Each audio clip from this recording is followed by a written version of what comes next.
देखिए, आज उत्तर प्रदेश का इंफ्रास्ट्रक्चर, हाईवे हो, एक्सप्रेसवे हो, इंटर स्टेट कनेक्टिविटी हो, डिस्ट्रिक्ट हेडक्वार्टर को 4 लेन के साथ जोड़ने का हो, या फिर इन्वेस्टमेंट और एम्प्लॉयमेंट का हो,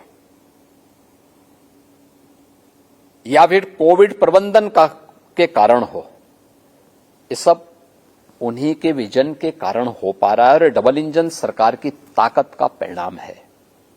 उत्तर प्रदेश में कनेक्टिविटी बहुत खराब थी, दंगे होते थे, अराजकता थी।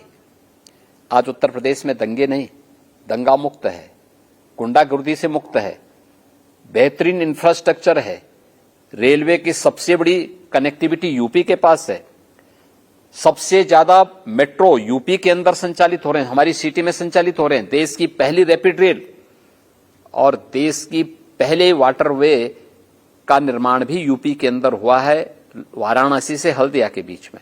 ये सभी काम अगर आज दिखाई दे रहे हैं तो डबल इंजन सरकार की ताकत है।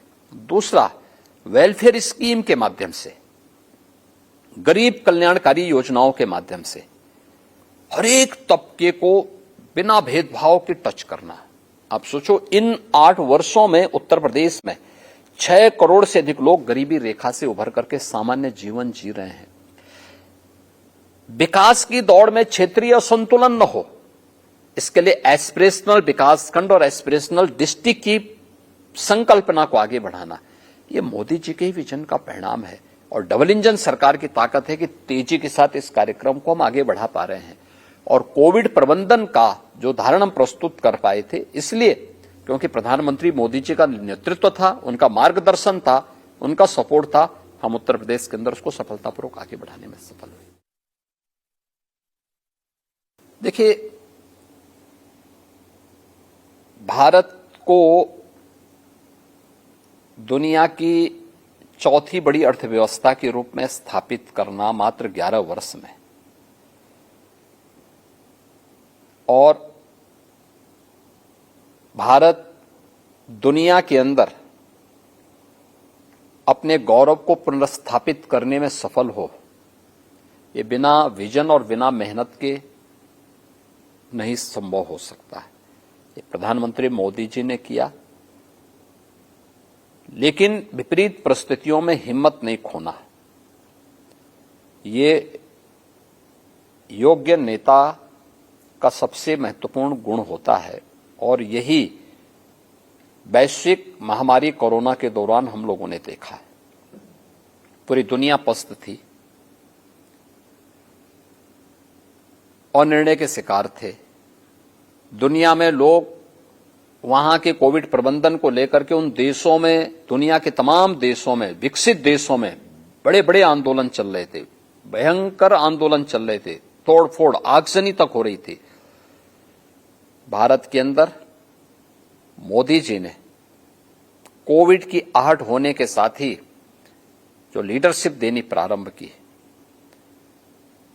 दुनिया के अंदर सबसे बेहतरीन कोविड प्रबंधन भारत का रहा। 140 करोड़ का भारत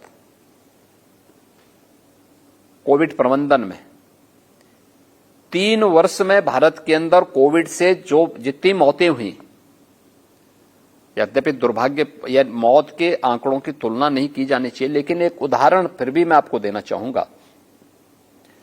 दुनिया की जो सुपर पावर है यूएस, अगर अमेरिका से उसकी तुलना करेंगे, अमेरिका की कुल पॉपुलेशन है 34 करोड़, यानी भारत की